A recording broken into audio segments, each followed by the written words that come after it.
everyone. Today we have our another new episode, and we will discuss on startup and reskill revolutions. We have to organize this session early because tomorrow we have another largest conference. We are bringing around 300 startup in one place, 300 entrepreneurs in one place, and we will train these entrepreneurs whole day, and we will organize it one of the largest city in Bangladesh in Chittagong. So that's why I want to give a special thanks to Mr. Daniel because he responds and he come and join with us. And definitely today's sessions will get extra privilege, and all of our entrepreneurs and startups from Bangladesh, they will observe today's session. So Mr. Daniel, we are discussing on startup and reskilling revolution. Reskilling is a very important topic for us. How we want to do this reskilling, what is the process, how we focus on our skills, what type of materials we can use. There are many interesting areas. So, what do you want to share about startup and reskilling revolution? Thanks, Sharif. You're an Iron Man of shows, boy. You just what is this, like 700 something or 900 or how do you do all these shows? That's a skill right there. Let me tell you, to do all these consecutive shows on great important topics like today's topic, reskilling. And we know that automation and artificial intelligence is changing the job picture. It's changing the skill picture. It's changing what's in demand and what's out of demand. So really, rather than looking at this as a problem, let's treat it as a challenge and an opportunity. And the opportunity is for more people to do more of what they love to do. Now, in the old economy, it was people asked, "Oh, I need money. What can I do? It doesn't matter if I like to do it or not. Let me just go find someone who will pay me. Maybe it's a boring job. Maybe it's but it puts food on the table. It pays the rent.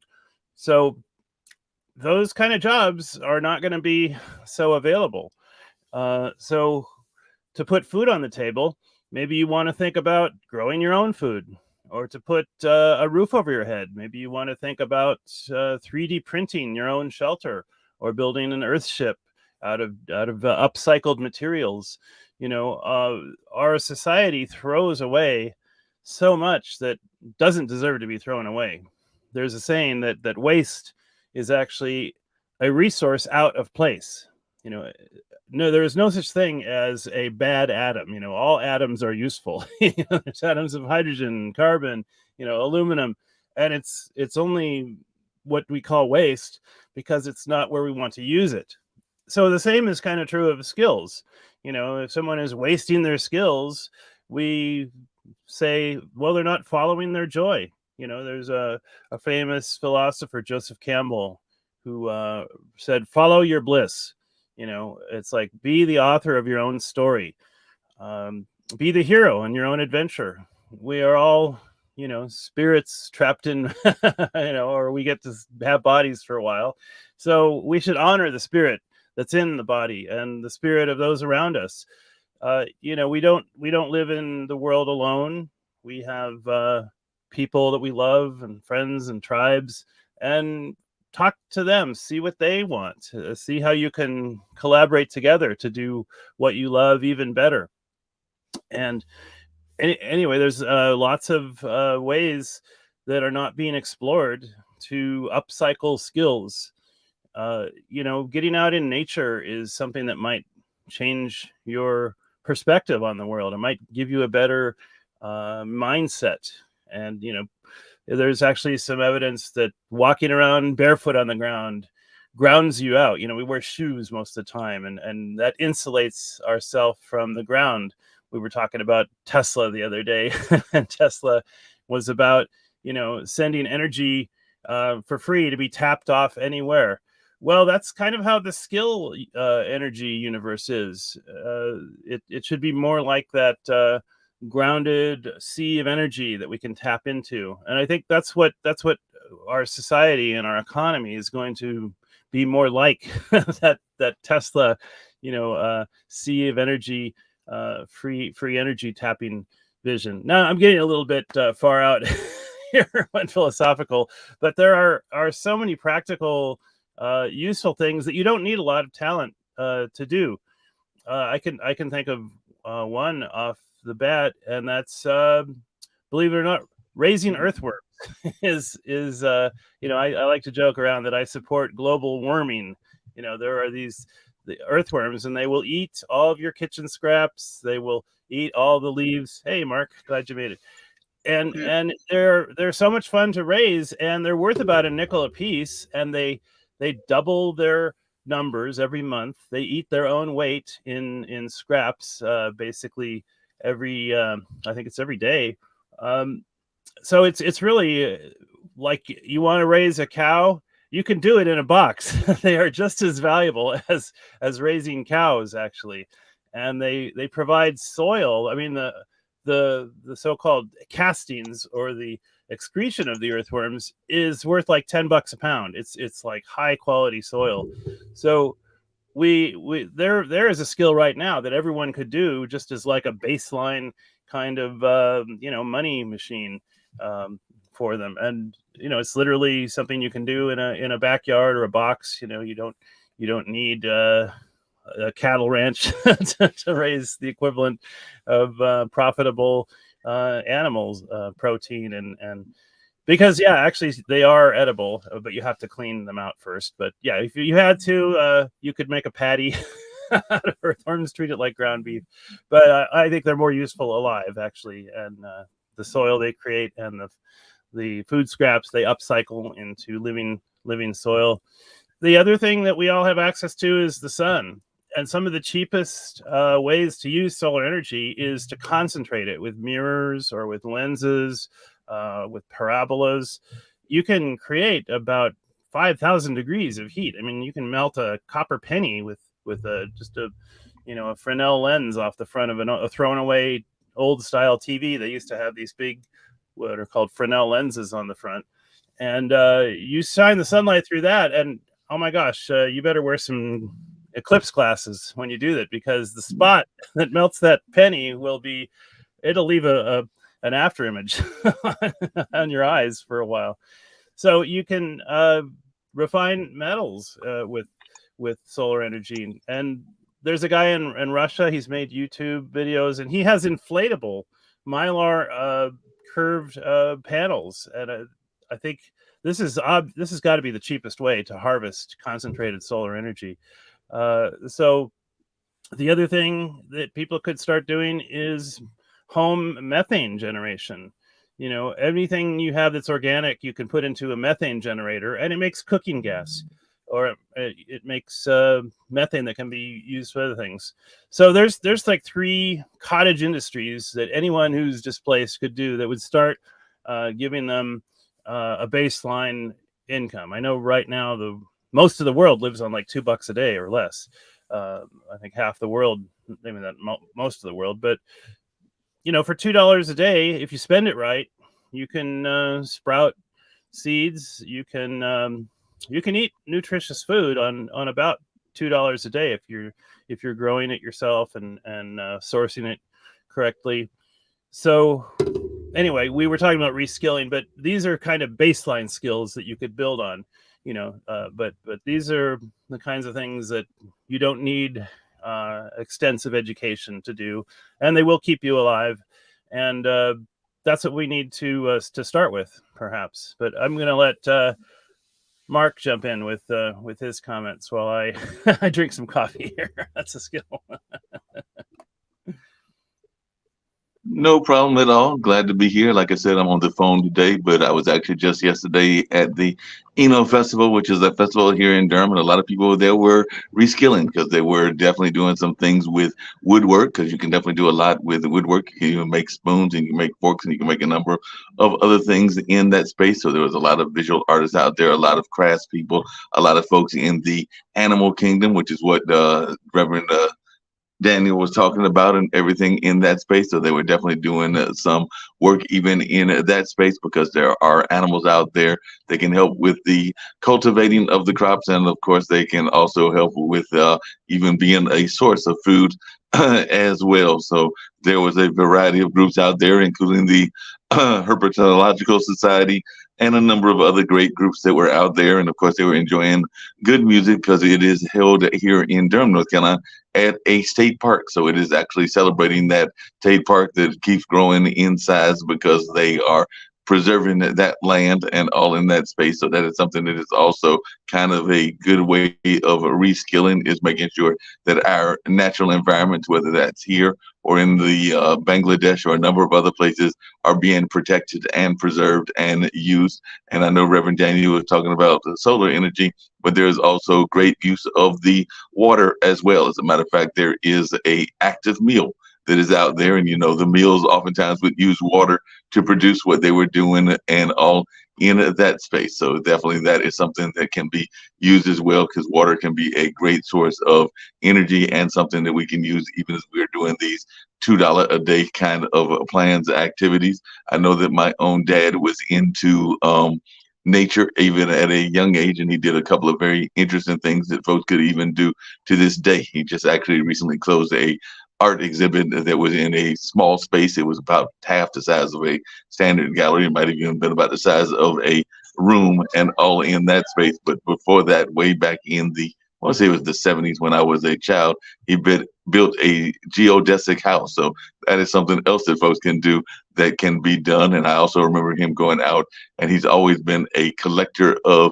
what some people might see as trash, but he saw it as something that you can actually use. Because I remember one time he found some cement blocks and a nice round piece of wood and all in that space, and that became a desk. So he recreated that into a desk, and that was, I believe, back in the 70s or something along those lines. So there are a number of things that you can do to kind of like repurpose things that are already existing that other folks might not think are of any use. We have an organization here in Durham called Seesaw, and they take a lot of scraps, and those scraps are sometimes used to make artwork, but they're also sometimes used for more functional purposes as well. So there are a lot of things that we think are scrap that might actually be able to be used even in the sense of creating not just art, but even functional designs as well. Whether that's like I was talking about with my dad and that chair, table that he built, or a number of other things that he has done in that space. And sometimes we can even look at Mother Nature and get some ideas on how to redesign our own thought patterns based on what the animals are doing. I know that a lot of animals have that kind of unity purpose where they are working in unity. And sometimes I think we as humans don't do enough of that. So while they are a much smaller creature than we are, they are probably about several thousands of our size. Sometimes I think that we need to borrow from the ants and the bees, because the ants and the bees do a lot of what could be called cooperative economics. They work together and they work in a common goal in terms of creating whatever they are trying to create and get that common purpose accomplished. So not saying that we all need to become like ant-like personalities, but it might help if we work in some of those ways that some of our Mother Nature friends do in the sense of cooperation. Even some of the bigger animals like dogs, and I would even argue sometimes cats, work in packs. And so that is something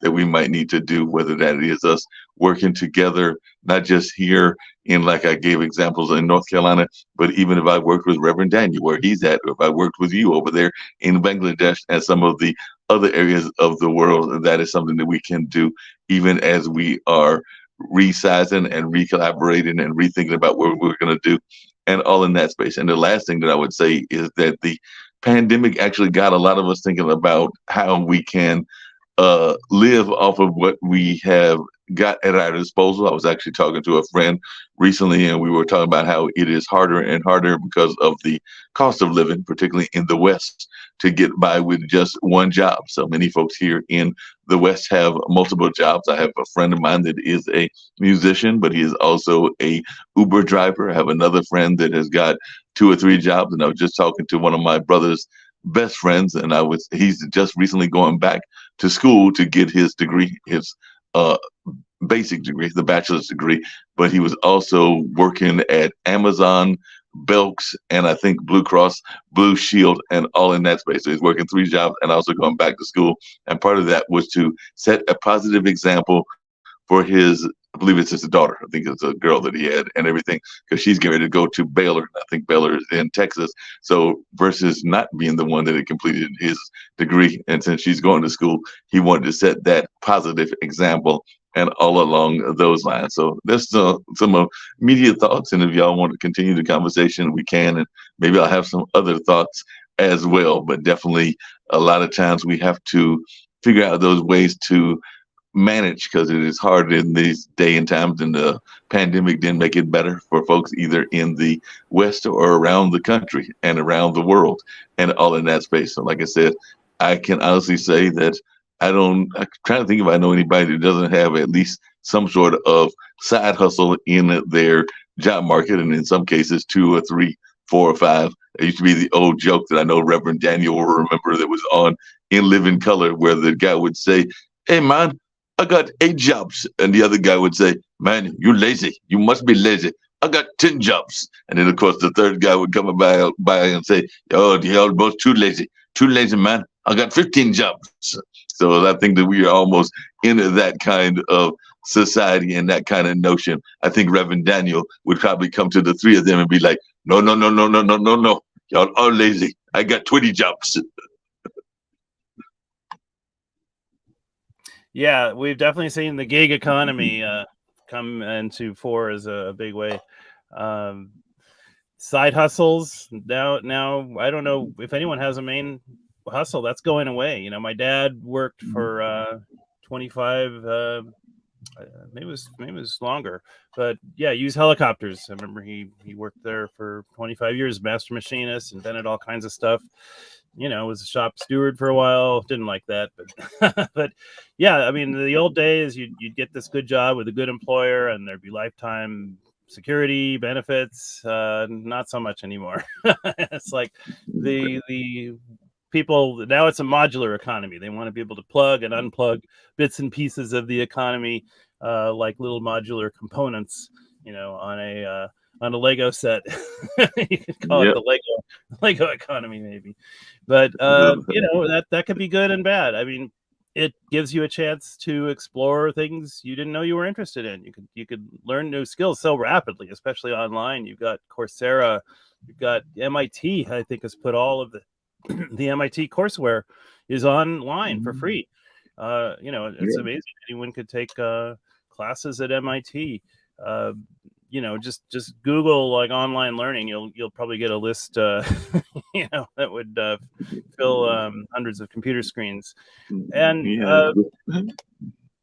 yeah, did you have a comment there, Mark? I was just gonna say just about every university, whether they are small or large, does have a online component to what they're doing. I have some friends of mine that have been teaching some online courses themselves, some that have the college background, some that have the experience background, and all along those lines. So yeah, this online learning is very important. And a lot of people are definitely gravitating to it because what's the old saying? If you want to learn something, if you have a skill set that you haven't wanted to that you haven't mastered yet, that you can go out there and you can Google it, or you can chat GPT it, or you can do a number of other ways to find out that information that you want, and all in that space. So a lot of people are doing that. You sometimes have to check the source to make sure that the source is legitimate and that they're not just feeding you a bunch of BS. So you do need to double check and make sure that it is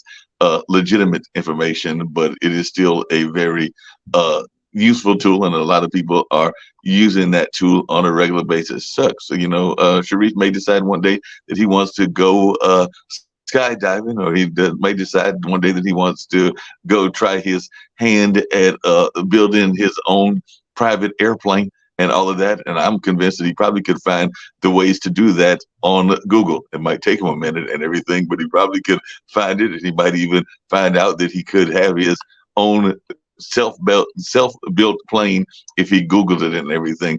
Now he might want to double check it and make sure it was actually something that was provided by an actual engineer before he actually tried to build the machine. But hey, I'm sure that information is probably out there in some form or fashion. Yeah, read the comments on the YouTube videos, and you'll kind of get an idea if the guy's an expert or if he's just faking it. But you know, in the old days, the Little Red Schoolhouse, you know, you had like one teacher, and and 30, 40 students, all different grade levels. How did one teacher teach all these different grade levels? I'll tell you how. They had the sixth graders would tutor the fifth graders. The fifth graders would tutor the fourth graders, and so on down to the first graders tutoring the kindergartners. So if we actually set up a skill kind of community economy that mirrored that Little Red Schoolhouse, I think that would be just terrific. Like find out what your neighbors are skilled at. There's a great thing I've talked about before. It's called the LETS. It stands for Local Exchange Trading System, and it's where people trade hours of their skills with other people straight across, an hour for an hour. You need your car oil changed. I need my dog walked. Let's do a trade of an hour at a time. On that. Now, I think it would help to add the skill component, because not all hours of talent are equally valued. But the LET system just figures, hey, we're all mortal, we're all breathing, our hearts are all beating, time is time, labor is labor. Let's just be a flat playing field with that. But I think there's room for a skill gradated version of the local exchange trading system. But it's kind of like an alternative currency, and there's thousands of those too. There was a famous one in Ithaca, New York, called Ithaca Bucks, where the whole city had been doing this since the 60s, and you could spend them at the local merchants. There's a saying, keep the money on Main Street, not on Wall Street. Buy local. If you patronize, buy local. Yeah, buy local is very important. That's part of what goes on with my friend's event that he's been doing. It is now a monthly event, and it may become a bigger event, even weekly or daily eventually. But that is part of the problem that exists in the African American community, because the notion is that it is some ridiculous amount of time that the money actually stays in the community, within the African American community. It is definitely less than a day, and maybe be a matter of minutes. I don't remember the exact figure, but other societies do a good job of rotating the money within their community, whereas the African American community is very much of a, to some degree, consumer-based economy. So a lot of times the money automatically goes out and doesn't spend enough time within the community, and that is something that a lot of folks are fighting against, because they want to make sure the money stays in the community so that the community can be further developed within these communities and along those lines, because definitely that was the heart of what was going on with the Black Wall Streets that existed here in America, whether that was in Durham, whether that was in Tulsa, whether that was in Charleston, and a number of other places. The money circulated, whether that was at a beauty shop, whether that was at a restaurant, whether that was whatever, and then it may eventually go into other parts of the world as well. But definitely you have to, as you just said, buy local and support local. And I have a friend in California that's doing that as well. And something else you said, Reverend Daniel, was really resonating. A friend of mine, Zach, recently went and did a funk school kind of funk event in Lynchburg with Tony Cam. So they definitely were teaching, I think it was about 8 kids. So that's not a lot of kids, but they were teaching 8 kids, and they're hoping to expand that model so that they are teaching more. But one of the things that happened was there were veterans of that music genre that were teaching these kids and everything. And at some point, these kids started teaching each other. So like, I think the oldest kid might have been 18 and the youngest might have been like around 13 or 12. And they were showing some pictures, and you literally could see the 18-year-old, because the 18-year-old had some musical background themselves, showing the note to the young kid. And I've seen that also at Kids Notes, which is kind of in the classical realm, where these kids are learning classical music and chamber and other things. And sometimes you will see kids that have gotten the skill or learned the skill at one advanced level, teaching the other ones. And the same thing with Empower, which is a dance group here. So you're right that a lot of times the kids are helping to teach, and that is what is making it more effective. I think that is the better effective education to the kind of that Little Red Schoolhouse kind of model that you were talking about. I love that name, Funk School, man. I'd like to go there. I'm a fan of funk. Hey, but it's not just keeping the money in the community, but the skills in the community too. Right. But I wonder how we could track that. Like, how long is the money staying in the community? How long are the skills staying in the community? That would be really fascinating to get some metrics on something like that. And there've been some metrics on that. I remember that's part of the problem, is that a lot of times people are they don't think that the skill is as romantic, as sexy as it used to be. Because I know that a artist friend of mine, and this was maybe 6 or 7 years ago, he did a art piece around the coastal towns here in North Carolina. And part of the issue with the coastal towns was that, as you know, you can make some pretty good money in fishing, but it is not a romantic job. You're out there in the ocean. You're out there definitely laboring some hard hours. And sometimes, I mean, we're about 95 or 100 degrees on today here in North Carolina. And sometimes you're out in that kind of ocean environment doing it in some very brutal heat and some brutal other kind of conditions, even the choppy waters and some other things that can be bad about the ocean. And I definitely love water and love the ocean, but I can also say that there are negative elements of it that go on, and some of the younger people, even though it is called generational wealth, weren't necessarily seeing the benefit of staying in that field. So even though it might have gone generation to generation to generation, by the time it got to the more modern generations, they're like, we're out. We see what Bob and maybe in that case, Dad, what Mom and Dad and Granddad and Grandma were doing, and we've seen the wear and tear that they have got. Yeah, we got a nice house. Yeah, we got some pretty good education, but we're not really feeling doing this work. I even saw that with a black newspaper here that is unfortunately out of business because the fifth generation, maybe it was the fourth generation, they were like, nah, I've seen the labor. I'm not trying to do that and everything. So unfortunately, we got to encourage people to stay in these fields, but sometimes there are newer, more shiny objects that are out there, and they're like, no, I want to do the old school. So that is something that we've got to maybe find ways to encourage people to even do things that are maybe not as traditionally seen as being a road to success. But as I like to say, even when you're talking about the romantic aspect of life and everything, a lot of times people want the doctor, lawyer, Indian chief, if I can use that terminology, the professor, and all of that. And they sometimes ignore or don't pay any attention to the plumber, the truck driver, the bricklayer, and all in that space. And I've had family members that have worked in those fields. So I know for a fact that sometimes they make more than the doctors, the lawyers, and the Indian chiefs, particularly the doctors and the lawyers, because as you know, that student loans ain't no joke. So you might be waiting a while till the doctor makes some return, and professors are oftentimes stuck on different kinds of contracts that are hard to get out of. They're sometimes often on a year-to-year contract, and oftentimes it is not making a lot of money, and you are pressured to do those papers on a regular basis and all along those lines. So there are catches to some of the jobs that are seen as lucrative that may not be as lucrative if you think, and some of the quote unquote blue collar work might actually be doing better than you think as well. So, you know, whether it's on just life or whether it's in social life or whatever, you probably need to look at the entirety of what is going on. You know, it's interesting you're in Durham area there, Mark, because that's become something of a makerspace tech hub kind of Yes, locale. And if people don't know about the makerspace movement, that's like the idea of getting clinics together where you can 3D print and laser cut and use all these engravers and amazing tools and just anything you can imagine. You can basically get a free computer-aided design program. You can output the G code into a computer-controlled router, and you would be amazed at the stuff that is coming out of the makerspace DIY movement.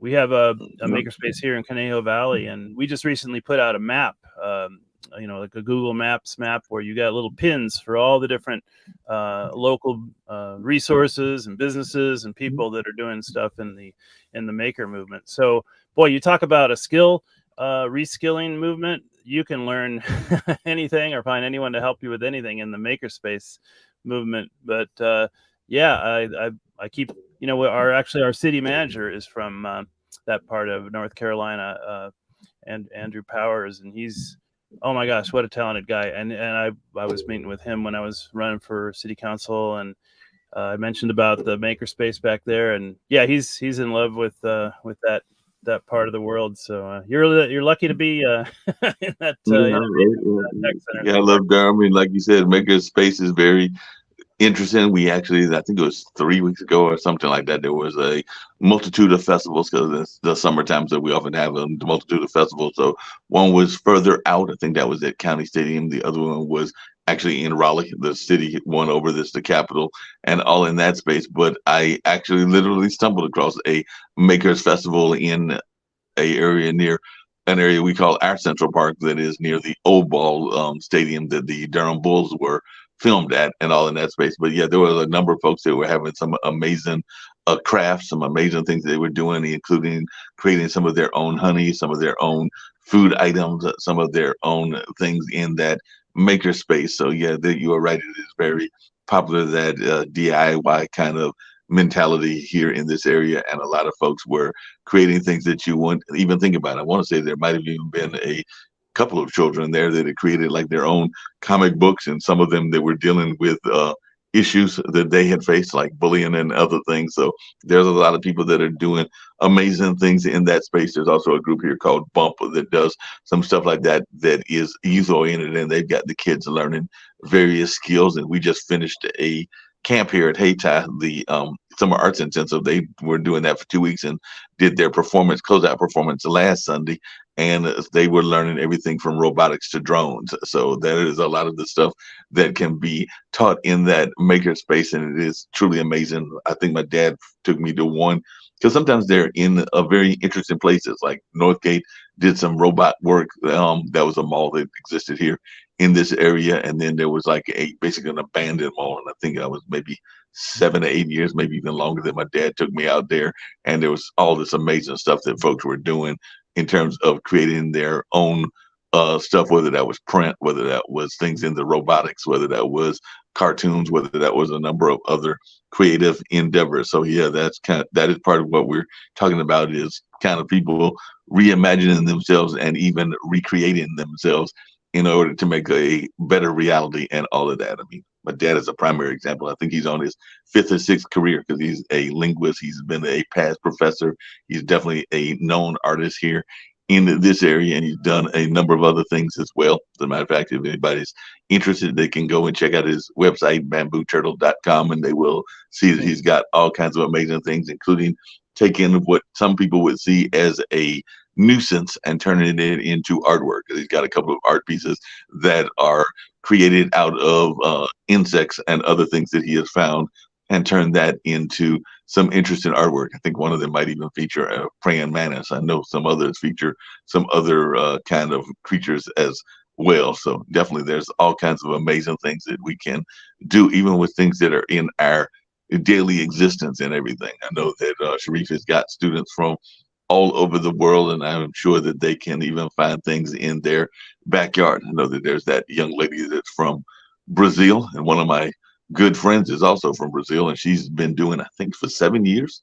Yes, it seems like it's been 7 years, because it's about how long I've been in that particular apartment complex, or maybe it's a little bit less. It might have been 5, because it was definitely before the pandemic and everything. But she has been growing because she's always had that sense of gardening and a sense of connection to nature, being from Brazil. So she's been growing some amazing gardens with her food that she can actually eat. So she's been growing tomatoes. She's been growing, I think, some cucumbers and squash, and some that are for aesthetic purposes, because you're not probably going to be eating that much sunflower, but it still makes a nice and pretty plant. So I think of the last couple of years, she's had a sunflower seed grow up to the next floor, because she's at the bottom floor and it's going up to the second floor, and all in that space. But a lot of times there are things that we can do even for our daily existence. Because just think, if you are growing your own garden of healthy food, and I probably need to do this more myself, then you probably won't be visiting, say, KFC. And I know KFC is all over the world,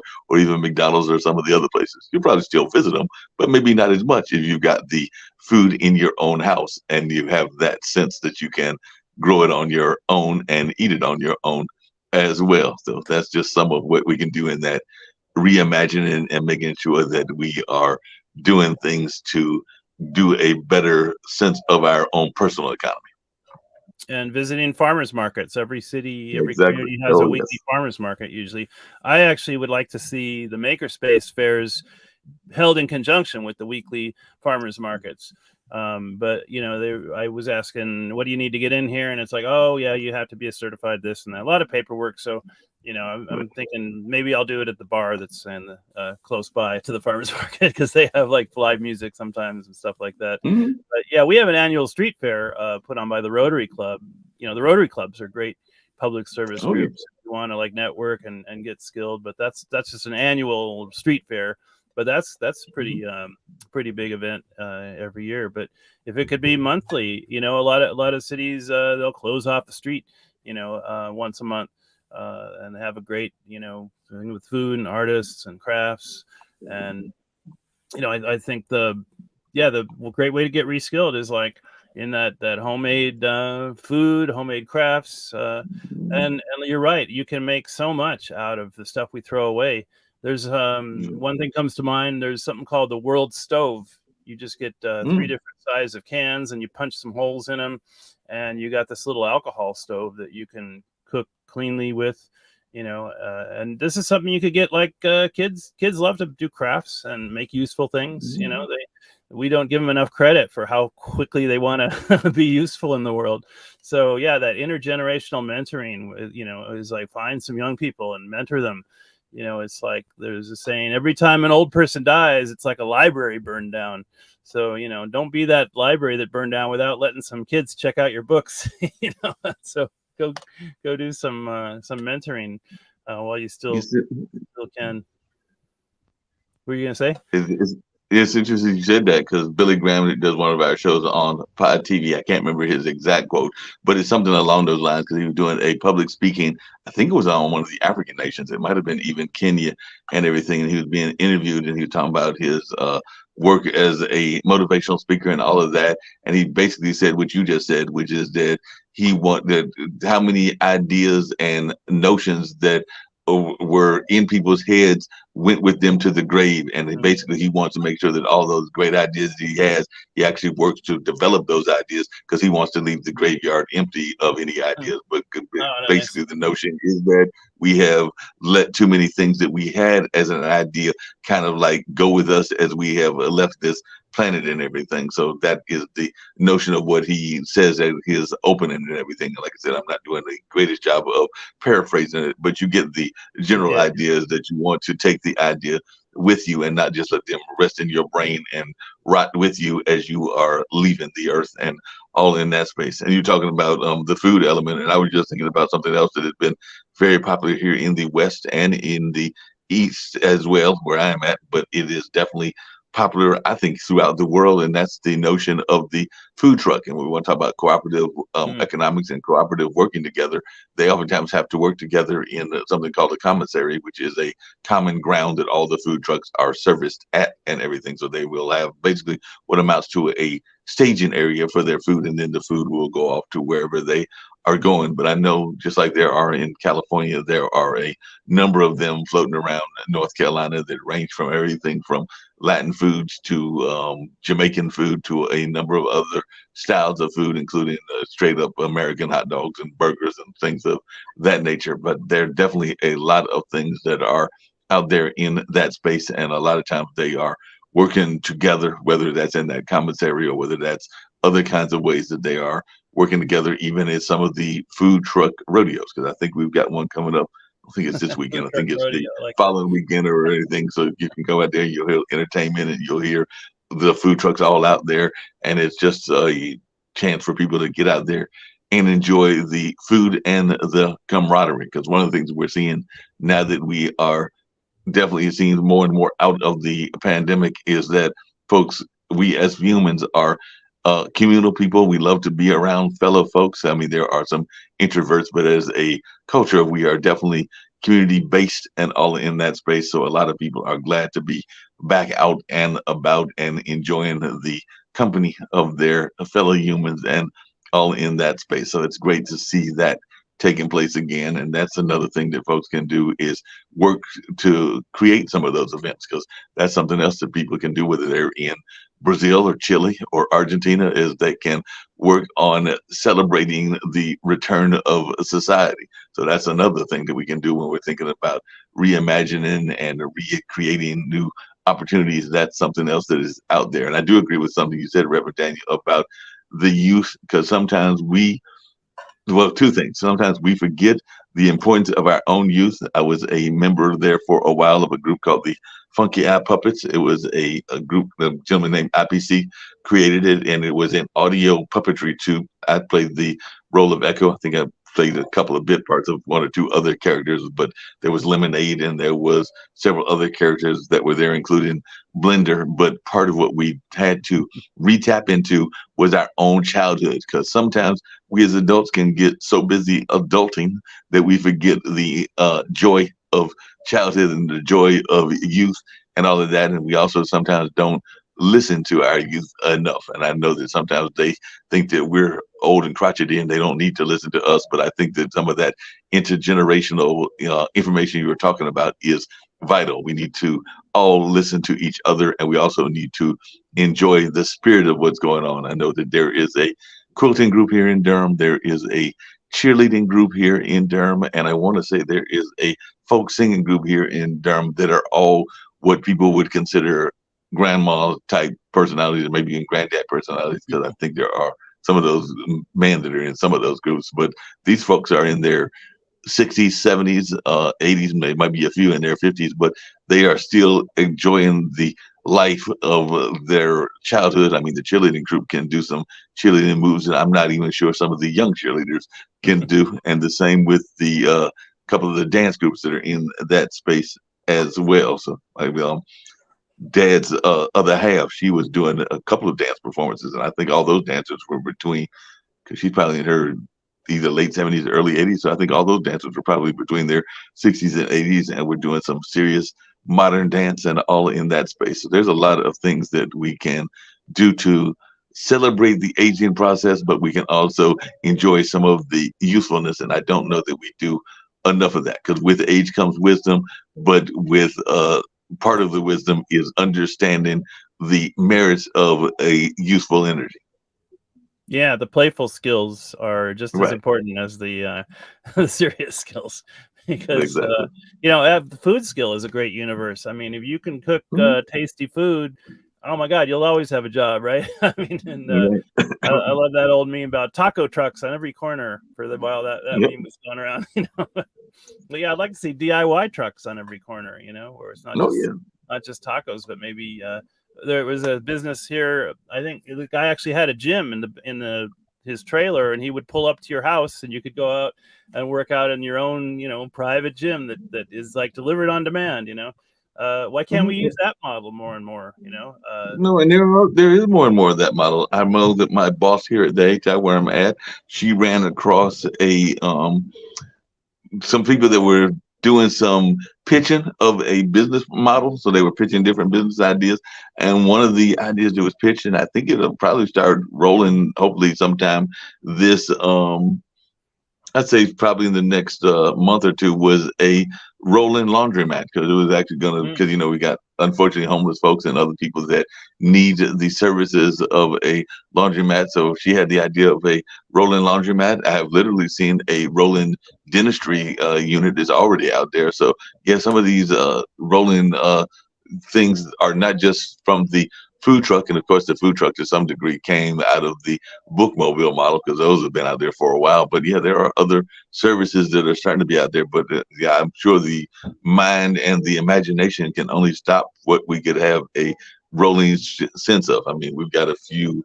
It's not my thing, because I love my skin being untarnished as best as it can be. I mean, skin bites and bugs might give you a tarnish here and there, but I'm not a person that has ever put a tattoo on my body. But there are those that love the tattoos and other kind of skin art, and I'm sure that there might even be some rolling skin art kind of things out there as well. So I'm sure that it is up to our imagination and what you think the public may want to see out there as to what could be in those rolling vehicles. And that could be a model that exists not just here, but it could exist in Bangladesh. It could exist in a number of countries.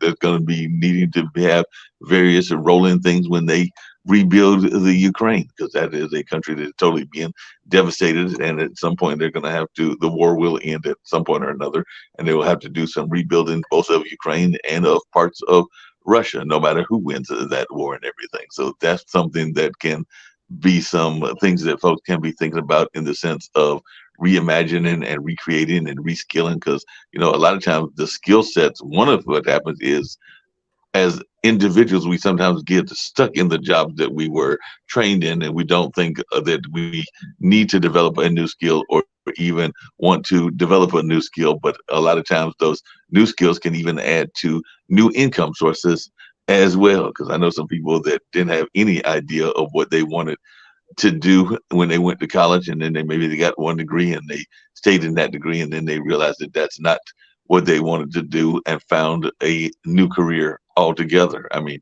I'll give an example. My brother was in the long time career space of trying to figure out what he wanted to be when he grew up. So he went to school on the 20-year plan and is now getting his PhD. But in that 20-year plan, I think he did some engineering and construction management because we had a family friend that was in that space. He did, I think, some business-oriented stuff, and he did some other stuff. And then somewhere toward the latter part of that thing is when he discovered his true love, which is working with our youth. So now he does a lot of youth consulting and does a lot of youth mentoring, but also conflict resolution with youth that might be getting themselves in the troubled aspects, whether that's in gangs or drugs or other things. And that is something that he has had a passion for a number of years now that he's been in that field. I'd say for about 20 or 30 years, but it took him a while to figure out what he wanted to do, and then he found his passion and loves working in his passion, just like I love working in my passion of event planning and media and some of the other things that I do. But I would say it's event planning and media and definitely event consulting. So I love doing all of that. But way back when, I thought I was going to be a weatherman. Yeah, I think there is a real transition from brick and mortar skill centers to nomadic skill centers. Like anything that's done in a fixed location can be done in a nomadic, movable location. And Tim Leary used to say, if you're not happy where you are, move. Mobility is nobility. And that's kind of like how evolution works. The first thing that life evolved to do was to move toward good things and move away from bad things. That's and then we learn to have other degrees of freedom. And actually our brains contain all of these earlier evolutionary brains. We've got our reptile brain we probably have an amoeba brain way far back, but the latest brain to develop is what they call the browse of light, the forebrain here, and that's where you actually can abstractly think about what might happen if you can, and not other animals have that. The dog, your pet dog, doesn't know that he's on a ball of rock flying through space, and he's just happy that you're throwing the ball and he's got some food there. But the ultimate extrapolation of this is, I think, seasteading, which I'm actually involved in a project for the X Prize, the Carbon X Prize, to create a band of seasteads around the equator. We've done the calculations that a 30-kilometer wide band that's growing kelp, that's growing feedstock plants, papyrus, cannabis, all these things, and then creating products out of them to sequester them, maybe sequestering also by sinking them to the carbon. And this is like the ultimate freedom kind of thing, because if you're not happy, you just find another marina. Find a community to dock with, and that's kind of how the land community is becoming more nomadic. Like if you want to build a deck, actually, you have to get a lot of permits. But if you want to store a houseboat in your backyard, you don't need a permit. So you just build something that looks like a deck houseboat and store it. And hey, this isn't my permanent thing. It's movable. There's a song called, it ain't home till you take the wheels off. But I think it ain't home till you put the wheels back on. Maybe or till you put the pontoons on. We can be moving pontoons back on. Hey, Reverend Daniel, along those same lines, you get a kick out of this. I don't think he still got it, but at one point, because all these different cities have these different rules and regulations, and my dad had some turtles, and definitely still has some turtles, but he had some grass that was growing a little bit growing intentionally over the size that many people might want. I'm sure some of the neighbors complained and everything. So as I recall, he put up a sign basically saying that that was his own nature preserve. So basically that was his way of getting around that kind of thing. So he put up a sign saying, "Hey, it's the lead nature preserve," and all in that space. And Oh they yeah, I've shaved seen off those of his signs back because when he did that. And we have that in California. It's certified natural habitat, and it looks like just a meadow, and we need that for the pollinators, the bees and the even solitary bees. You can make a little solitary bee shelter, just some rolled up cardboard, and these carpenter bees and other bees that are just as important as the hiving bees. They are threatened right now, and in fact, all the pollinators, the birds are threatened. We really need to be better stewards of this spaceship Earth biosphere. That's one of the skills I would propose, is that people become citizen scientists and do things like species counts and do things like soil science, see how active the microbes are in the soils that they're stewarding.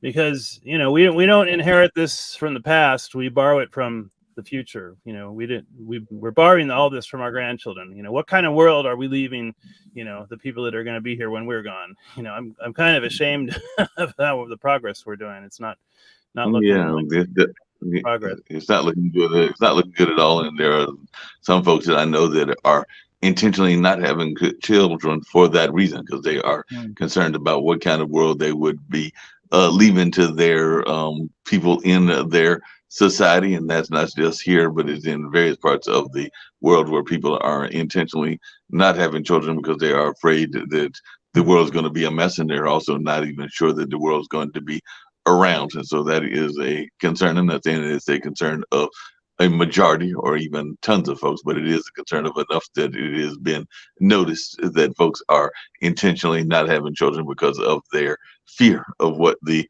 world may look like in the future and everything. And I know Sharif just bounced for a second, but even when I think about places that have severe garbage like India and Brazil and a number of other places, who knows what kind of opportunities may be laying in that garbage, because what's that old saying, one man's garbage is another man's treasure. So there might even be some treasures in some of that garbage that unfortunately is being thrown away and is creating smelly heaps and is also creating other kinds of catastrophes in terms of nature and health and things of that nature. But within that may actually be some things that could be used even in the creation of new things, whether that is compost that can eat into the garden that we were talking about earlier, or whether that is actual items like I mentioned my dad found in some of those, because I think that piece of wood he found was actually in a dumpster site, and all in that space. So a lot of times the things that we are thinking are not that useful may actually be useful, and all along those lines.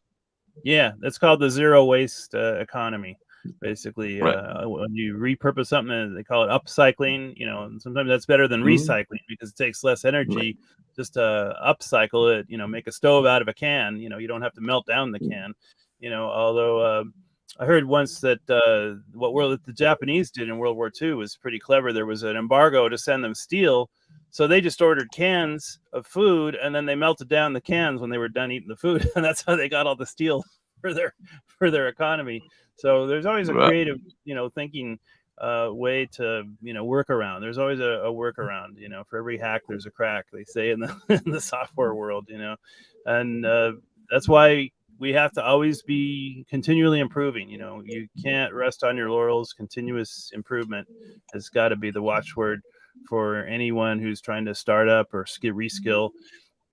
If you snooze, you lose, right? Use it or lose it. And there's all kinds of variations on that.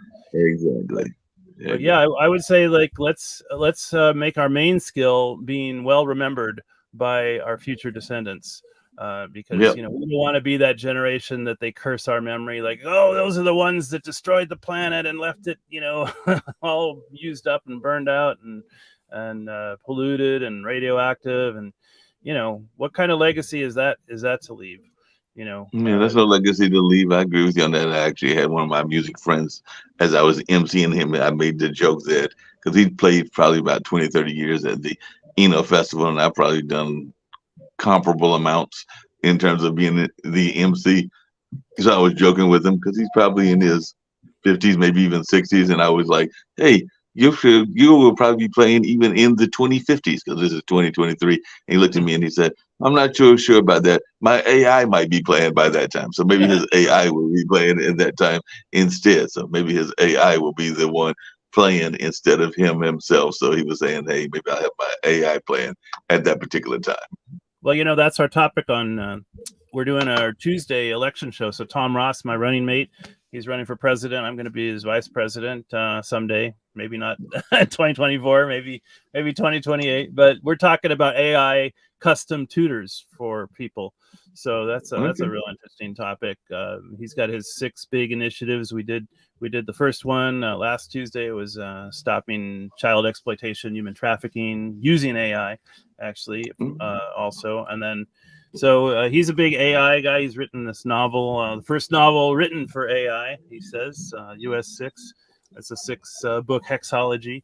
And I'm really, really glad to be running with him. And I have a friend that may challenge that, because she just wrote a book about writing proposals and how to use proposals and ChatGPT as part of the proposal thing. And I know that she wrote that book using AI as well. So, like I said, I don't know when her book came out. His might have come out first, but I know she's also written a song with some friends of ours in the AI space as well. So yeah, folks are writing all kinds of things with AI. Well, but I do this know is a that fiction.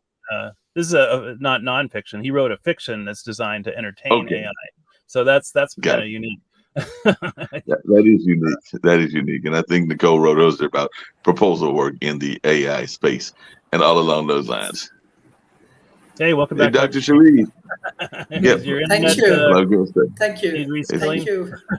Yeah, definitely. This is very good sessions, and I believe our audience really learn a lot of interesting things. Those who are developing startup and those who want to reskilling themselves. So thank you, Mr. Daniel, and thank you, Mr. Mark, for joining today's sessions. Thank you. Bye bye. And no problem. Glad that I was able to help. Tune in Tuesday.